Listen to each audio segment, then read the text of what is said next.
En la madrugada del 22 de febrero, el 911 recibió una llamada de una chica de 14 años que aseguraba que su hermana estaba muerta. Cuando los oficiales llegaron al lugar, sintieron un ambiente lúgubre. Fueron recibidos por una chica que les indicó por dónde era la habitación de su hermana, quien además era discapacitada por una parálisis cerebral. Una vez ingresaron a la habitación de la víctima, la policía entró en un colapso nervioso, pues el agresor dejó incrustado el cuchillo en el cuello de la joven discapacitada. La escena parecía sacada de una película de terror y la policía sabía muy bien que tenía que encontrar cuál fue la línea de tiempo de los hechos y asimismo lograr identificar al culpable de tan desgraciado y aberrante crimen.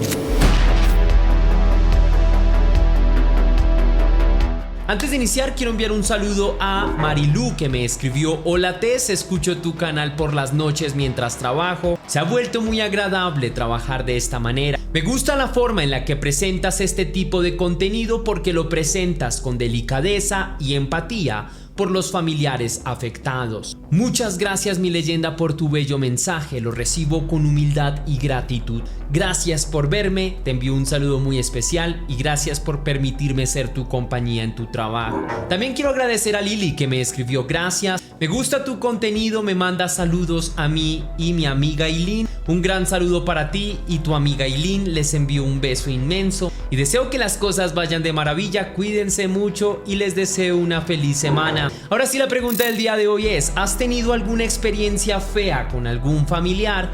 Déjame tu anécdota en la caja de comentarios.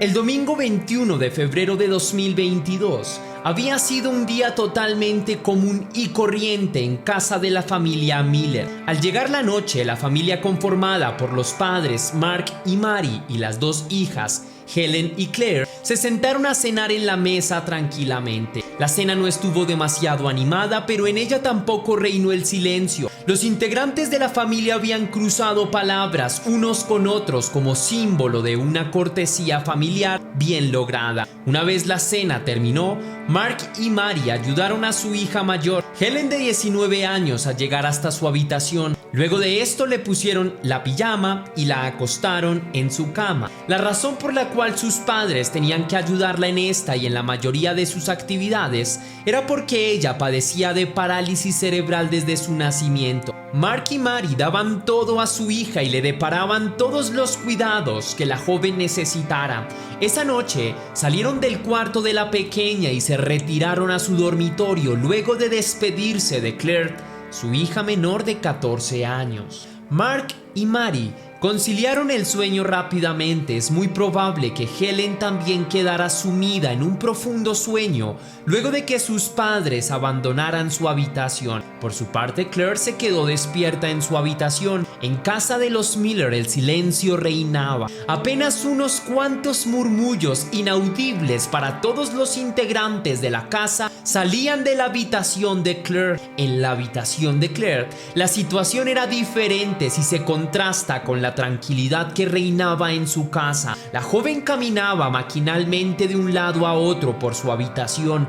De repente se detenía y reiniciaba sus pasos que no la llevaban a ningún lado y cuyo único objetivo era tratar de calmar la ansiedad que la consumía por dentro. Mientras caminaba pensaba, recordaba, repasaba. Por momentos se acostaba en su cama, pero la inquietud en su interior no se calmaba ni un solo segundo. En voz baja se repetía una y otra vez lo que tenía que hacer. Sabía cuál era su plan y cómo tenía que llevarlo a cabo. La ansiedad se tranquilizaba cuando ponía en palabras sus objetivos. En medio de estas idas y vueltas por la habitación, la noche se consumió. El reloj marcaba la 1 de la mañana del 22 de febrero de 2022. Claire actuaría en ese instante. Antes de salir de su habitación, tomó un cuchillo que antes había sacado de la cocina. Caminó sigilosamente, abrió la puerta de su habitación y sin afán se dirigió hasta la alarma de la vivienda. Sin demasiado esfuerzo la desactivó. La primera fase de su plan estaba cumplida.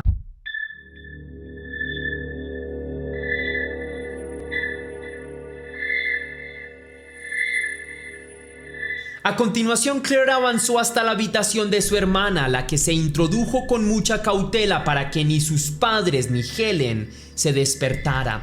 Una vez estuvo en su habitación, su pulso se elevó y empezó a actuar con premura. Tomó una almohada de la cama de Helen y sin dudarlo un segundo la puso en el rostro de la joven. La sostuvo con fuerza al principio, la sujetó con las dos manos, luego cuando logró acomodarla de tal manera que su hermana ya no pudiera emitir ningún respiro, libró una de sus manos y tomó el cuchillo. Empleó toda su fuerza en ello. En cuestión de pocos segundos le propinó a su hermana 7 puñaladas.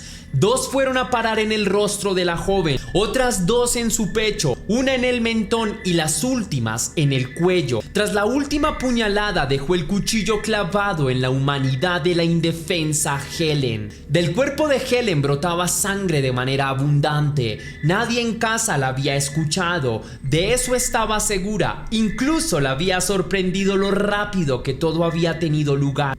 Su propia pijama estaba llena de sangre, sintió miedo, tomó su teléfono y llamó al 911 y les informó a las autoridades que había asesinado a su hermana. Al principio la operadora no confió en el relato de la pequeña, pero en la voz notó cierto tipo de locura y tomó la dirección de la joven que llamaba. A las autoridades les tomó aproximadamente 5 minutos llegar a la calle Clayton en Manheim, Pensilvania. Una vez llegaron a la casa, vieron que en la puerta los esperaba una joven. Estaba descalza y su ropa estaba manchada de sangre. Ese día nevaba y finos copos de nieve golpeaban en los pies de Claire. Cuando alcanzaban la humanidad de la chica, inmediatamente se teñían de escarlata. Las autoridades fueron guiadas por la joven. Todos entraron en silencio. Claire les mostró la habitación y los policías entraron. El olor inconfundible de la sangre los alertó de inmediato.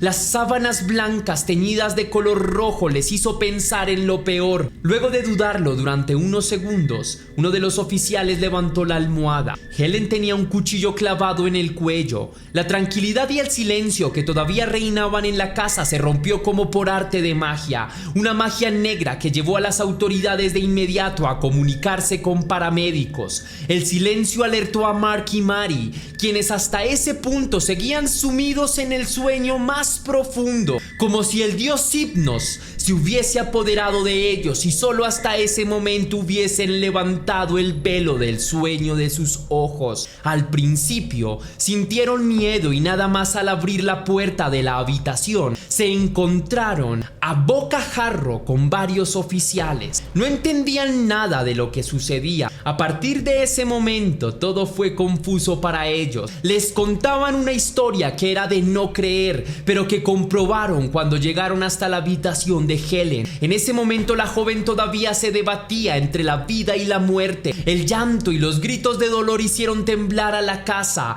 Esta vez el dios del sueño Hypnos no les quitó ningún velo. Aquella pesadilla era más que real y dolorosamente vivida. Los oficiales trataron de brindarle a la joven primeros auxilios. Cuando vieron que su hilo de vida se desvanecía, trataron de hacer resucitación cardiopulmonar. La ambulancia llegó y la joven fue trasladada a un hospital. Todo en vano. Helen dormía para siempre. El deceso fue confirmado a las 4:13 de la mañana de ese lúgubre martes. Claire Miller fue detenida y puesta bajo custodia.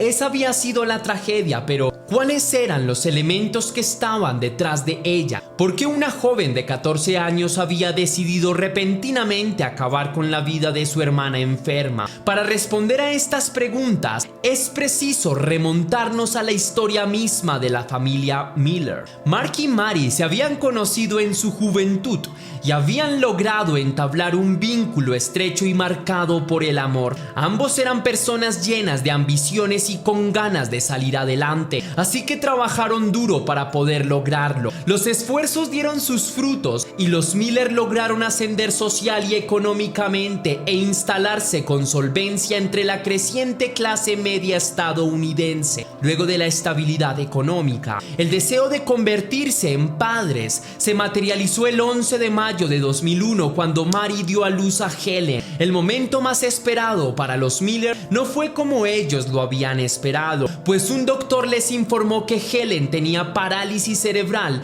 y por tanto la mayor parte de su vida tendría que pasarla en una silla de ruedas. Eso también condicionaría de forma absoluta todas sus posibilidades existenciales, pues la joven muy probablemente nunca podría llegar a comunicarse verbalmente y dependería de la pareja para casi todas sus actividades, incluso las más básicas. Aunque el pronóstico fue duro y bastante desalentador para los padres, el panorama no los amedrentó y afrontaron con determinación el cuidado de su hija. Los primeros años fueron difíciles y el dictamen de los médicos fue absolutamente preciso. Los Miller se dedicaron en cuerpo y alma a su hija y le brindaron todo lo posible para hacer de su vida algo un poco más amigable, y nunca se quejaron de la condición que la vida le había deparado a su hija. La vida los premió con una nueva hija el 11 de enero de 2007. Claire nació en Lancaster, Pensilvania, y para sus padres fue como una bendición. La pequeña le dio un segundo aire a la familia entera y fue como si la llegada de Claire hubiese iluminado un hogar en el que de a poco las sombras parecían acechar. La presencia de la bebé infundió alegría en el hogar y la dotó también de cierto movimiento caótico que le vino bien a Mark y Mary. Los primeros años transcurrieron con relativa normalidad. Mark y Mary cuidaban a sus hijas tan bien como podían y estaban felices con el hogar que habían formado. Sin embargo, la propia condición de Helen también terminó condicionando la existencia de Claire, pues la mayor necesitaba de más cuidados y la menor desde una temprana edad tuvo conciencia de ello y trató de ganarse la atención de sus padres. Esto no implicaba que Claire fuera descuidada por sus padres, sino que simplemente Helen demandaba más tiempo que ella. Al parecer, Claire, desde su más tierna infancia, no pudo soportar esta idea.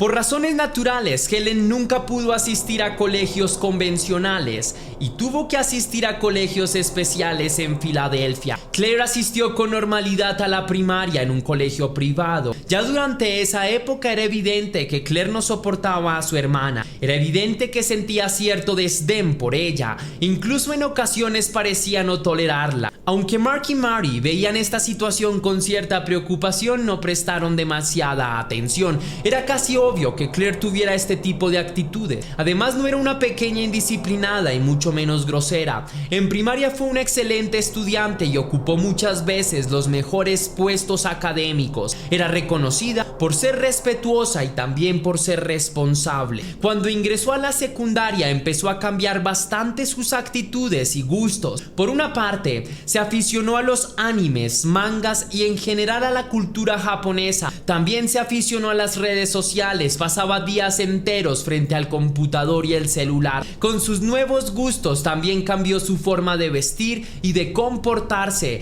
Empezó a publicar videos en TikTok en los que hacía lip sync o bailaba canciones de moda. Por esa época su ánimo también cambió y se mostraba irascible con cualquier cosa, especialmente con las actitudes de sus padres. A pesar de esto, seguía siendo una joven bastante normal. Aunque algunas de sus actitudes alertaban a sus padres, muchas de ellas no podrían calificarse como extrañas dentro del adolescente de hoy en día. Sin embargo, un factor detonante que cambió las actitudes de Claire fue el bullying que sufrió en el colegio. Sus compañeros la acosaban por diferentes circunstancias, por su extraña forma de vestirse, por sus gustos, pero especialmente por la condición de su hermana. Además de esto, a sus 13 años, Claire tenía conflictos con su identidad. Creía que era un hombre, razón por la cual los jóvenes la molestaban. Todo este acoso escolar hizo que la joven empezara a hacerse cortadas en los brazos. A raíz de esto, Claire tuvo sesiones con psicólogos y psiquiatras pero estas sesiones tuvieron que detenerse en el 2020 a causa de la reciente pandemia. Por tal motivo, la verdadera condición de salud mental de Claire no fue conocida por sus padres ni tampoco por su entorno. Tristemente, era más preocupante de lo que parecía.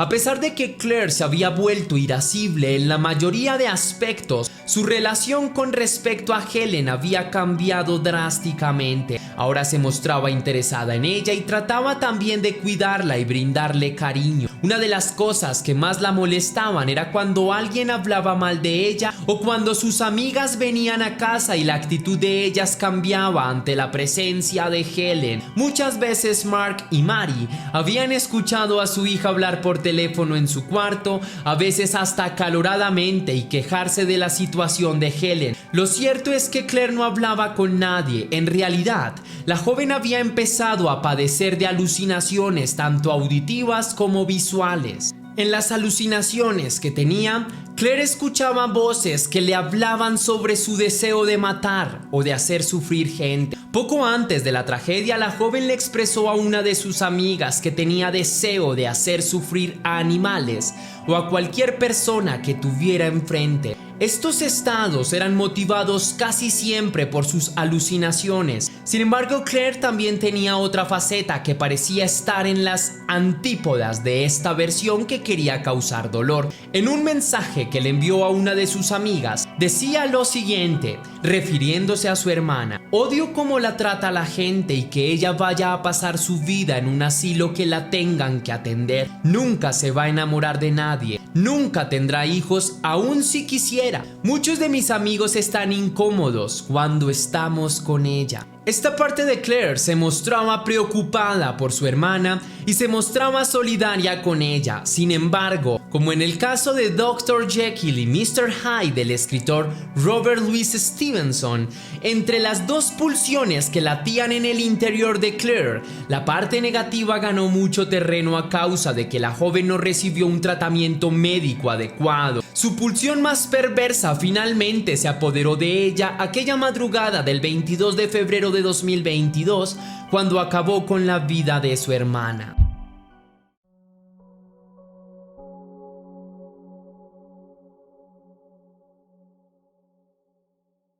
Luego de que Claire hubiese llevado a cabo el asesinato de su hermana, fue llevada a un interrogatorio ante las autoridades. En él le dieron una hamburguesa, a lo que la joven respondió que de haber sabido que por cometer crímenes daban regalos, hubiera acabado con la vida de alguien mucho antes. Esta fue una clara señal de que la mente de la joven no funcionaba del todo bien. La defensa de Claire trató todo el tiempo de argumentar que la joven padecía de enfermedades mentales y que por tanto no había planeado el crimen. El objetivo era tratar de que la joven fuera juzgada como una menor de edad, pues en Pensilvania todos los casos de homicidio deben ser juzgados por un tribunal de adultos y juzgar al victimario como si fuera mayor de edad. Para los fiscales del caso, Claire había planeado el asesinato de su hermana y el 18 de julio se determinó que sería juzgada como adulta. Por este crimen se espera que Claire pase entre 20 y 35 años de prisión. Mark y Mary perdieron a sus dos hijas en una sola tragedia. Antes de irme, quisiera extender una pequeña y breve reflexión sobre la importancia de salud mental, de acompañar a nuestros hijos, de ser ese puente de comunicación entre nuestros hijos y nosotros, porque eso podría cambiar la situación mental de muchas personas que sufren, pero en silencio. Encontremos la forma de ser la confianza con nuestros hijos para poder tratar estos casos a tiempo y entendamos que más importante es invertir en salud mental que en el carro, que en el celular, que en los tenis, en los zapatos. No veamos a la psicología como una pseudociencia que no sirve para nada. Por el contrario, démosle el valor necesario, porque si tenemos acompañamiento psicológico profesional, podemos trabajar de manera óptima los trastornos mentales que muchos de nuestros hijos y jóvenes de esta sociedad están sufriendo. Así que por favor, démosle importancia a salvaguardar nuestra salud mental y nuestra salud física. Padres, la tarea es difícil, pero es importante. Escuchemos realmente a nuestros hijos sobre cómo se sienten y qué es lo que necesitan para estar bien. Ahora sí, si te gustó la investigación, déjame saber con tu misterioso like. Si quieres y si puedes hacer una pequeña donación para la producción de Test Misterios, estaré enormemente agradecido. Lo puedes hacer de dos formas distintas. La primera con el botón de super gracias que se ubica allá abajo justo al lado del botón compartir, o también vía PayPal, ya que tienes el link en la descripción y en el comentario fijado. Si lo haces de cualquiera de estas dos maneras, mi querida leyenda, podrás recibir un saludo personalizado para un próximo video. Ahora sí, sin más que decir por hoy, mi querida leyenda, recuerda que las dudas te acompañan, que somos misterio y que tú y yo nos vemos en un próximo caso.